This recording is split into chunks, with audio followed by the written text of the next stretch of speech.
Um tema que está bastante em voga, gerando bastante discussão, é o PL dos streamings, que também deve atingir TikTok e YouTube. Tanto assim que recentemente Daniel Penin fez um vídeo a respeito disso, sobre o projeto de lei 8889 de 2017, e também o Peter Jordan, do canal Nerds de Negócios, onde eles dão sua opinião a respeito desses projetos. Eles são contrários, obviamente, mas vamos entender com mais detalhes e verificar até mesmo o que consta do texto desses projetos, para não ficar apenas com notícias. Afinal de contas, as notícias não raros são manipuladas, são interpretações.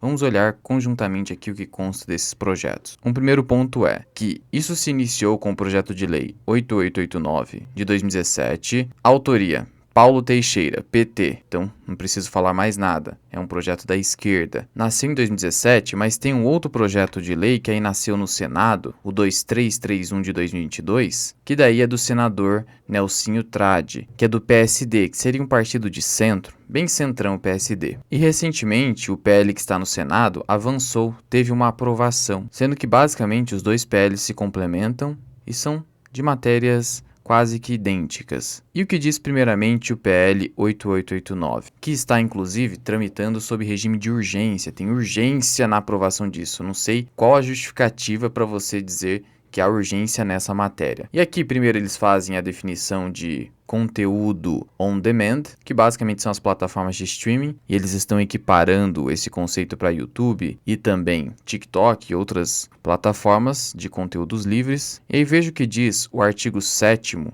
desse primeiro projeto de lei. O catálogo de títulos ofertados por provedora de conteúdo audiovisual por demanda, e aí entra a Netflix e até mesmo agora o YouTube, eles estão equiparando de forma equivocada, mas obviamente eles querem fazer isso, tanto para taxar, te roubar, quanto para controlar conteúdo que vai ser publicado no Brasil. Deverá incluir um número de títulos produzidos por produtora brasileira, ou seja, criando-se uma reserva de mercado determinado pela Ancine. Olha só o autoritarismo dentro desse trecho, determinado pela Ancine. Então a Ancine, que é a Agência Nacional de Cinema, é o governo, ela que vai determinar qual o número mínimo de catálogos brasileiros, produção brasileira, deverá estar dentro das plataformas de streaming. Imagina só o YouTube sendo obrigado a isso, não faz o menor sentido, até porque quando eu tenho um canal no YouTube, já é produção brasileira, é voltada para brasileiros. Outra regra que consta aqui, artigo 8º, os mecanismos de catálogos, ou seja, tudo que aparece ali de impressões para você na tela, deverão gerar destaque para os conteúdos de produção brasileira. Então, vai ter um destaque para te estimular a assistir isso aí. Tudo determinado pela Ancine. Ou seja, você acredita que essas produções que serão financiadas pelo governo através da Codecine, que é a contribuição destinada para isso, serão produções efetivamente independentes ou enviesadas a favor do governo? Além disso, cria-se uma contribuição obrigatória para financiar essas produções brasileiras numa reserva de mercado de até 4% do faturamento bruto, receita anual bruta, não é lucro líquido. Então são todas as entradas, independentemente dos custos, pagamento de funcionários e tudo mais. E aí, diante dessa contribuição de 4% sobre o faturamento bruto, qual das duas opções você acha que vai acontecer? As empresas de streaming, incluindo YouTube e TikTok, elas irão pegar esses 4% e diminuir o que elas pagam para os seus produtores e aumentar o preço das suas assinaturas, ou elas vão simplesmente, que seria a segunda opção, absorver esse custo e fica por assim mesmo. No delírio da esquerda, elas vão absorver esse custo e não vão fazer mais nada para isso, não vão repassar, vão fazer de bondade. Então, um grande absurdo, é um verdadeiro delírio.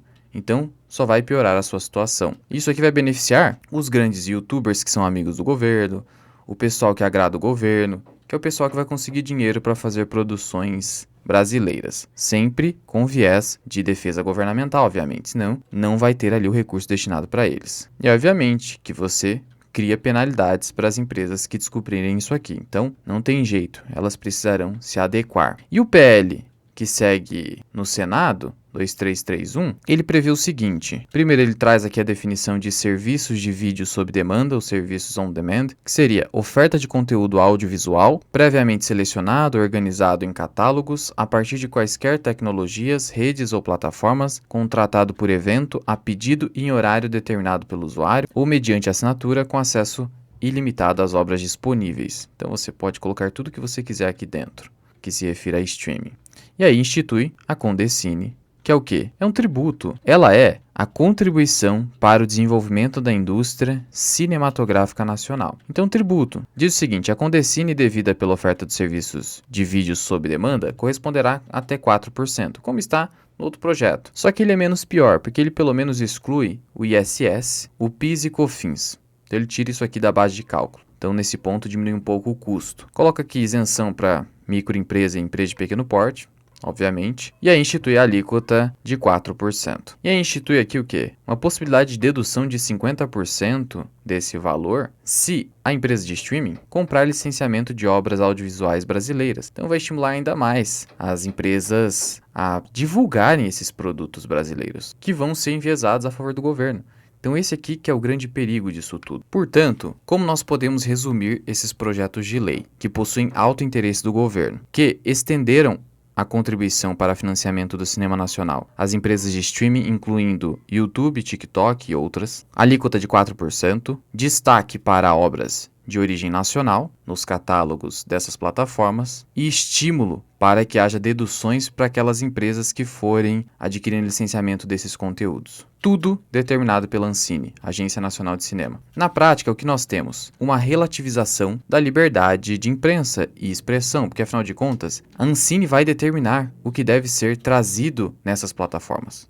Então, é um controle de opinião pública. E isso acaba sendo um verdadeiro retrocesso na liberdade de imprensa, porque significa que voltaremos, e essa é a tentativa, principalmente do PT, de voltarmos a uma era em que nós não tínhamos uma informação descentralizada, em que só tínhamos a TV aberta, principalmente a Globo, que dominava, e a Globo, tendo como principal financiador o governo petista, isso fazia com que a informação estivesse concentrada e eles passavam a informação como eles bem entendiam, sempre com viés de defesa do governo. Eles querem isso de volta, e essa aqui é uma medida que serve para isso. E aí, quanto ao vídeo publicado pelo Daniel Penin, eu discordo do extremismo que ele acaba inserindo ali, fazendo parecer que estaríamos voltando a algo próximo do nazismo, não com essa agressividade, porque nós sabemos que o PT é o governo do amor. Eles querem propagar um suposto amor justamente para fazer com que você tenha harmonia entre as pessoas, mas na prática o que eles querem é se manter no poder e para isso eles precisam controlar a opinião pública. E essa medida serve para isso, está muito claro. Só não vê quem não quer.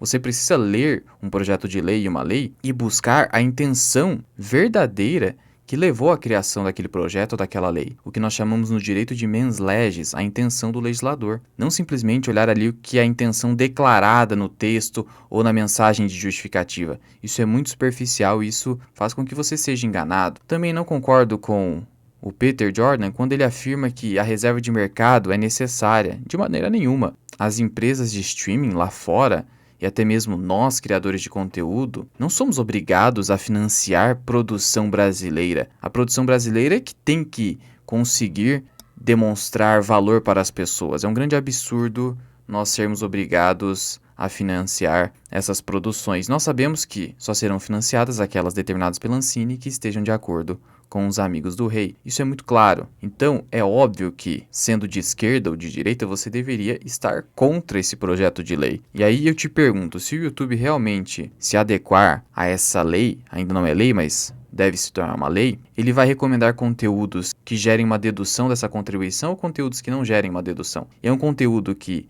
traz a verdade, que é independente, que eventualmente critica de fato o governo, mostrando seus equívocos, esse conteúdo vai ser recomendado, então vai gerar o quê? Um banimento velado de conteúdos independentes. Então esse é o grande problema, controle claro da opinião pública. E afinal de contas, o que você pode fazer? Compartilhar vídeos com o meu, do Peter Jordan e até do Daniel Penin. Claro que o do Daniel Penin é um pouco exagerado, mas por trás ele mostra ali um pouco de verdade. E opinar aqui dentro do site da Câmara e do Senado contra. Olha a quantidade de não que tem aqui. Fazer isso é o máximo que você pode fazer, porque obviamente seria uma ilusão você pensar que, além dessas medidas, você poderia influenciar os políticos de alguma forma.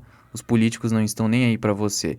O que eles estão olhando é para os seus próprios interesses e se esse tipo de projeto de lei atender aos seus próprios interesses, eles vão aprovar e é assim que vai funcionar na prática. Portanto, o que eu te peço é que você faça uma análise quanto aos desdobramentos dessa medida. Não fique só no superficial, não, isso aqui é para ajudar o cinema nacional. Não fique só no superficial, no que as pessoas querem que você pense, que o governo quer que você pense. Olhe efetivamente o que está por trás. Do contrário, você só vai ser mais um componente da massa de manobra que os governantes tentam impor aos indivíduos. Em resumo, é isso.